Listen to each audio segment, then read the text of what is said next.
नमस्कार दोस्तों, हमारे पास बहुत से छात्रों के मैसेज आए थे कि ओजोन डिप्लेशन और एंटार्क्टिका का क्या संबंध है, उसके बारे में कोई वीडियो जारी करें।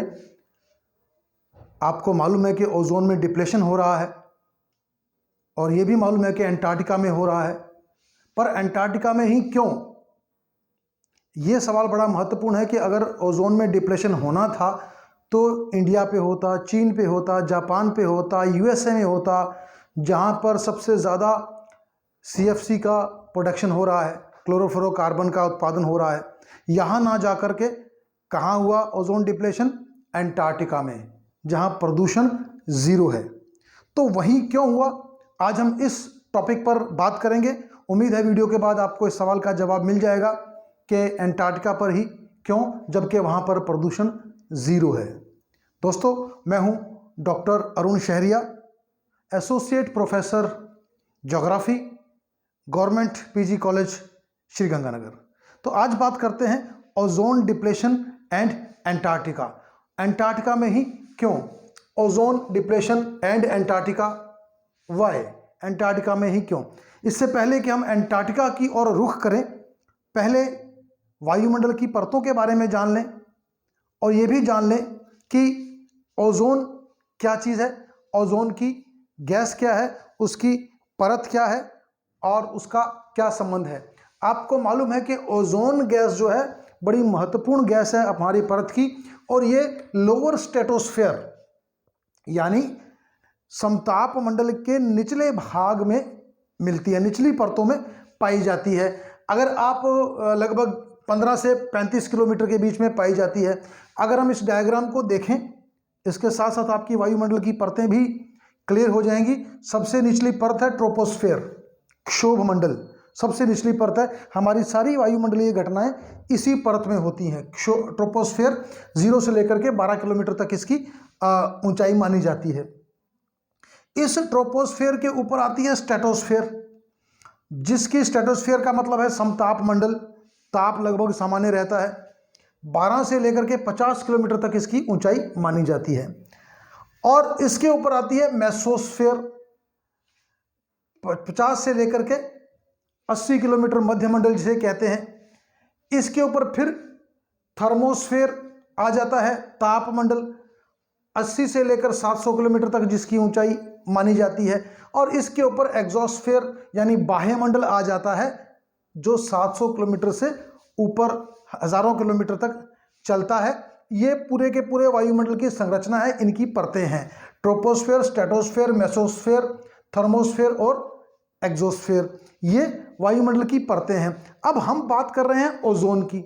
ओजोन का जैसे कि आपको बताया कि ट्रोपोस्फेयर से ऊपर और स्ट्रेटोस्फेयर की निचली परतों में ये गैस की एक पट्टी मिलती है, बेल्ट मिलती है, जिसे ओजोन या O3 के नाम से जानते हैं। ओजोन गैस बड़ी महत्वपूर्ण है हमारी पृथ्वी के लिए। इसे नीली गैस कहा जाता है, ब्लू गैस भी कहते हैं, और हमारी अर्थ के लिए बहुत इंपॉर्टेंट है, पृथ्वी के लिए, क्योंकि ये वायुमंडल से आने वाली, सूर्य से आने वाली अल्ट्रा वायलेट किरणों को, पराबैंगनी किरणों को रोक करके, छान करके, फिल्टर करके हम तक भेजती हैं। अगर ओजोन की परत ना हो तो अल्ट्रा वायलेट किरणें सीधी पृथ्वी तक आएंगी और मानव को स्किन कैंसर, मानव को, जानवरों को स्किन कैंसर जैसी बीमारियां, त्वचा कैंसर जैसी बीमारियां, और खेती बाड़ी को नुकसान करेंगी, पौधों को नुकसान करेंगी। इसलिए ओजोन परत हमारे लिए बहुत ही महत्वपूर्ण परत है। इसे ब्लू गैस, नीली गैस या ब्लू अम्ब्रेला, नीली छतरी भी कहा जाता है, क्योंकि ये हमको प्रोटेक्ट करती है। लेकिन ये पॉइजनस गैस है, यानी अगर ये ऊपर की परतों में मिल रही है तब तो ठीक है, यहाँ मिल रही है तो बढ़िया, लेकिन अगर ये ट्रोपोस्फेयर में आ जाएगी तो उससे मानव को, वनस्पति को और जीवमंडल को थोड़ा नुकसान होने की आशंका है। इसलिए ये जहाँ है वहीं बहुत अच्छे तरीके से काम कर रही है ओजोन की परत, लेकिन इसको नुकसान हो रहा है। हम आगे जानेंगे नुकसान क्या हो रहा है, कैसे हो रहा है। पहले ओजोन की ही बात कर लेते हैं। ओजोन के बारे में आपको बताया कि ये जो है ओजोन लोअर स्ट्रेटोस्फेयर में मिलती है, 15 से 35 किलोमीटर की ऊंचाई के बीच में। 1913 में इस परत की जो खोज है वो फ्रेंच साइंटिस्ट चार्ल्स फेब्रे और हेनरी बॉयसन ने की थी, और उसके बाद से ही इस परत के बारे में लोगों को जानकारी उपलब्ध हुई। ओजोन का जो मापन करते हैं, उसका लेवल देखते हैं, उसका स्तर देखते हैं, उसके लिए हम इस्तेमाल करते हैं डॉब्सन मीटर, एक उपकरण है। ये भी कई बार क्वेश्चन आता है कि ओजोन की परतों का मापन करने के लिए, ओजोन के लेवल का मापन करने के लिए किस इंस्ट्रूमेंट का इस्तेमाल होता है, वो है डॉब्सन मीटर। डॉब्सन मीटर, और जो उसकी इकाई है ओजोन को मापने की इकाई, उसे हम डॉब्सन यूनिट के नाम से जानते हैं। वो डॉब्सन यूनिट है। किसके नाम पर है ये सब? ब्रिटिश साइंटिस्ट थे GMB डॉब्सन, जिन्होंने इसके बारे में बताया पहले, और उसके बाद उनके सम्मान में इसका जो नाम है, ओजोन परत का जब हम अध्ययन करते हैं तो उसमें डॉब्सन मीटर और डॉब्सन यूनिट का इस्तेमाल किया जाता है। ओजोन की परत, जैसे कि आपको बताया, कि बहुत ही महत्वपूर्ण परत है हमारे पर्यावरण के संदर्भ में, लेकिन धीरे धीरे ओजोन की परत जो है वो कम होती जा रही है प्रदूषण की वजह से। कहाँ कम होती जाती है? अंटार्कटिका में कम हो रही है, और भी कई जगहों में कम हो रही है। क्या कारण है इनके, क्यों कम हो रही है, ये हम अभी इस वीडियो में देखेंगे, जिसके बारे में आपको बताया है कि ओजोन डिप्लेशन इन अंटार्कटिका। तो अभी तक हमने देखा था कि ओजोन की परत क्या है और उसकी क्या विशेषताएं हैं और वो कहाँ कहाँ मिलती है। अब हम देख रहे हैं कि ओजोन डिप्लेशन जो है उसका अंटार्कटिका में होने का क्या प्रमुख कारण हो सकता है। आप जानते हैं कि ओजोन डिप्लेशन कहाँ हो रहा है? अंटार्कटिका में हो रहा है, जबकि अंटार्कटिका में प्रदूषण बिल्कुल नहीं है। और हो किससे रहा है ओजोन डिप्लेशन? क्लोरोफ्लोरोकार्बन और हानिकारक गैसों से, जो कि प्रदूषण से निकलती हैं। लेकिन अंटार्कटिका में तो कोई प्रदूषण नहीं है, तो फिर अंटार्कटिका में जाकर ये डिप्लेशन क्यों हो रहा है? दोस्तों एक बात और समझ लें कि यहाँ पर अंटार्कटिका का होल या छेद नहीं है, इसमें अंटार्कटिका का डिप्लेशन, परतों का डिप्लेशन या परतों का क्षयीकरण हो रहा है। वो घिस रही हैं, ना कि उनमें छेद हुआ है, तो वो लगातार घिसती जा रही हैं। अगर हम देखें ओजोन के बारे में, तो नासा का कहना है कि 2005 से लेकर 16 के बीच में 20% तक कमी आ चुकी है ओजोन की परत में। और एक और अध्ययन बताता है कि 1975 के बाद लगभग 33% ओजोन की परतों में कमी आ चुकी है। हालांकि अब इन दिनों अच्छी खबर यह है कि वापस हम इसको बढ़ाना चालू कर चुके हैं और ओजोन रिपेयर हो रही है, लेकिन 33% तक इसमें कमी आ चुकी थी।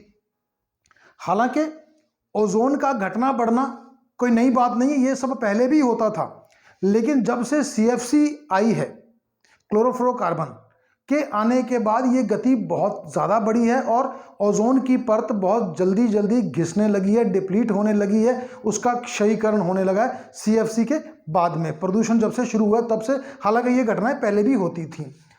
अब इसमें क्या है कि आपको पता है कि सबसे ज़्यादा क्लोरोफ्लोरोकार्बन ही इसके लिए जिम्मेदार है, और क्लोरोफ्लोरोकार्बन इसलिए भी जिम्मेदार है कि ये जल्दी नष्ट नहीं होती है, और क्लोरोफ्लोरोकार्बन का एक अणु नष्ट होने से पहले ओजोन के लाखों अणुओं को तोड़ देता है, इसलिए भी ये हानिकारक है। और उससे भी खतरनाक बात यह है कि क्लोरोफ्लोरो का जो लाइफ साइकिल है अणु का, वो 50 से 100 साल तक हो सकता है, तो उसको समाप्त होने में भी काफ़ी टाइम लगता है क्लोरोफ्लोरोकार्बन को। अब हम आ जाए अपने मूल प्रश्न पर कि अंटार्कटिका में ही डिप्लेशन क्यों? उसकी कारण ये है कि अंटार्कटिका या दोनों ध्रुवों पर, दोनों पोल्स पर विशेष परिस्थितियां मिलती हैं, विशेष भौगोलिक परिस्थितियां मिलती हैं, जो कि विश्व में और किसी स्थान पर नहीं मिलती हैं। अब यहाँ पर आप देखें कि अंटार्कटिका में इतना ज़्यादा सर्दी होती है कि यहाँ तापमान -90 डिग्री तक चला जाता है सर्दियों में।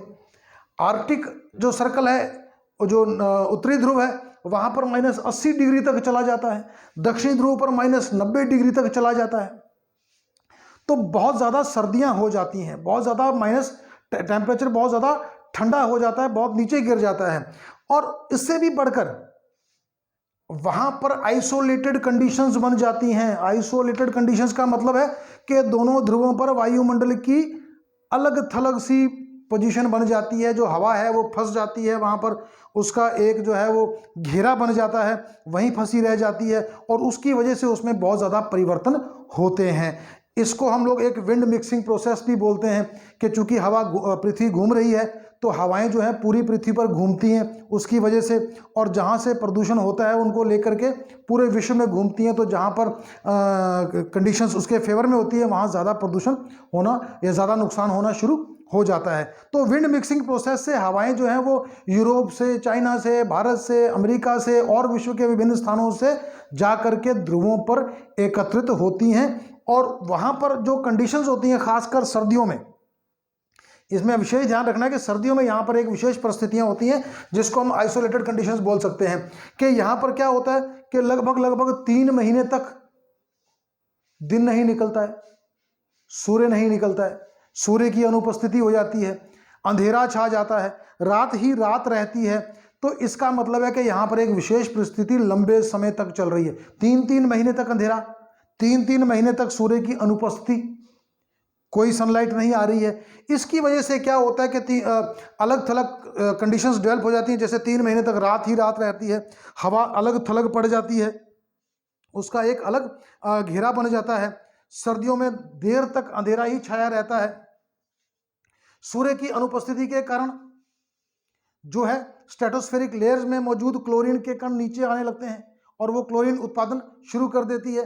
निचली परतों में, स्ट्रेटोस्फेयर की निचली परतों में जो ओजोन है वो क्लोरीन का निर्माण भी शुरू कर देती है, और क्लोरीन जो है वो ओजोन की परतों को हानि पहुंचाना भी शुरू कर देती है। क्योंकि सूर्य की अनुपस्थिति है, अंधेरा छाया हुआ है और एक ही तरह की विशेष परिस्थिति वहां पर 3-3, 4-4 महीने तक बनी रहती है, जिसकी वजह से वहां पर नुकसान होना शुरू होता है। अब एंटार्क्टिका में ओजोन की हानि के पीछे सबसे बड़ा जो कारण है वो ये है पीएससी, पोलर स्ट्रेटोस्फेरिक क्लाउड्स। जब ऐसी विशेष परिस्थितियों का निर्माण होता है वहां पर, विशेषतः सर्दियों में, तो वहां पर निचली परतों में विशेष प्रकार के बादलों का जन्म होता है जिसे हम पीएससीज कहते हैं, पोलर स्ट्रेटोस्फेरिक क्लाउड्स। ये क्लाउड्स जो होते हैं ये, इनमें बहुत ज़्यादा केमिकल रिएक्शन होता है इन विशेष परिस्थितियों के कारण, और जिसमें कि क्लोरीन जो है वो ओजोन को धीरे धीरे ख़त्म करती रहती है। ना सिर्फ क्लोरीन, क्लोरीन के अलावा यहाँ पर अन्य गैसेस जैसे क्लोरीन है, ब्रोमाइन है, क्लोरीन नाइट्रेट है या हाइड्रोजन क्लोराइड है, ये जो गैस है, ये भी जो गैसें हैं ये भी इस ओजोन परत को लगातार हानि पहुंचाने का काम करती हैं। इनके अलावा जो भारी मात्रा में ओजोन को खत्म करती है तो ओजोन धीरे धीरे खत्म होती जाती है। तो ओजोन का सबसे ज्यादा नुकसान जो है वो एंटार्क्टिका में या पोल्स में सर्दियों में होता है। हालांकि इन सर्दियों के महीने में बहुत ज्यादा नुकसान इसका हो जाता है। हालांकि जब गर्मियां प्रारंभ होती हैं तो ओजोन का पुनर्निर्माण प्रारंभ हो जाता है, पर उसके निर्माण की प्रक्रिया स्लो होती है, नुकसान की प्रक्रिया ज़्यादा होती है। इसलिए वो जो घाटा सर्दियों में ओजोन के नुकसान का हुआ होता है उसको गर्मियों में जो वापस बनती है ओजोन वो पूरा नहीं कर पाती है, तो धीरे धीरे टोटल ओजोन की मात्रा में कमी आने लगती है एंटार्क्टिका में। तो जो सर्दियों में बहुत ज़्यादा नुकसान होने की वजह से गर्मियों में उसकी क्षतिपूर्ति नहीं हो पाती है और वो घाटा लगातार बढ़ता जाता है, जिसकी वजह से ओजोन परत धीरे धीरे और ज़्यादा उसका क्षयीकरण होता जा रहा है। लेकिन इसके अलावा पीएससी जो है सबसे बड़ा महत्वपूर्ण कारण है, पोलर स्ट्रेटोस्फेरिक क्लाउड्स जो है वो सबसे बड़ा कारण है। लेकिन इसके अलावा कुछ विद्वानों ने और भी कारण माने हैं, जैसे कि वायुमंडल की परतें दोनों ध्रुवों पर निकट हैं, तो इसलिए प्रदूषण का खतरा सबसे ज़्यादा वहीं होगा जहां पर परतें काफ़ी नीचे मिलती हैं। पृथ्वी की घूर्णन गति, जिसकी वजह से हवाएं इधर उधर घूमती रहती हैं, प्रदूषित हवाएं भी पूरी पृथ्वी पर घूमती हैं, और जहां परतें नज़दीक मिलेंगी, जहां पर उसको अपनी फेवरेबल कंडीशंस मिलेंगी, अच्छी परिस्थितियां मिलेगी, वहां पर वो नुकसान करना प्रारंभ कर देती है। इनमें से हम ये नहीं कह रहे कि भाई बहुत ज़्यादा स्थिति खराब हो गई है, अब हमने सुधार किया है, पूरा विश्व एक साथ हुआ है, इकट्ठा हुआ है और ओजोन के ट्रीटमेंट पर काम चल रहा है। 1987 में एक मॉन्ट्रियल प्रोटोकॉल साइन हुआ था, उसका उद्देश्य यही था कि ओजोन को किस तरह से बचाया जा सके। तो यहाँ पर हमने कई फैसले लिए थे ओजोन को बचाने के लिए, जिसमें ओजोन ट्रीटमेंट भी था, पेड़ लगाना भी था, टेम्परेचर कंट्रोल भी करना भी था, ग्लोबल वार्मिंग को कंट्रोल करना भी था, और कई डिसीजन लिए गए थे जिससे कि हम ओजोन की परत को बचा सकते हैं। ओजोन परत रहेगी तो हम रहेंगे, क्योंकि ओजोन हमारे लिए बहुत महत्वपूर्ण परत है, हमारे लिए बहुत फायदेमंद परत है। वो हमें कैंसर से, स्किन कैंसर से और जानवरों को और फसलों को भी बचाने का काम करती है। तो उम्मीद है कि आपको ये क्लियर हो गया होगा कि ओजोन का डिप्लेशन एंटार्क्टिका में ही क्यों हो रहा है। आज की वीडियो में बस इतना ही। यदि आपको ये वीडियो पसंद आया हो तो आप चैनल सब्सक्राइब करें, लाइक करें, शेयर करें। यदि आपका कोई सुझाव है तो आप कमेंट बॉक्स में हमें लिखकर सूचित करें। फिर किसी अगली वीडियो में मुलाकात होगी। तब तक के लिए जय हिंद, जय भारत, धन्यवाद।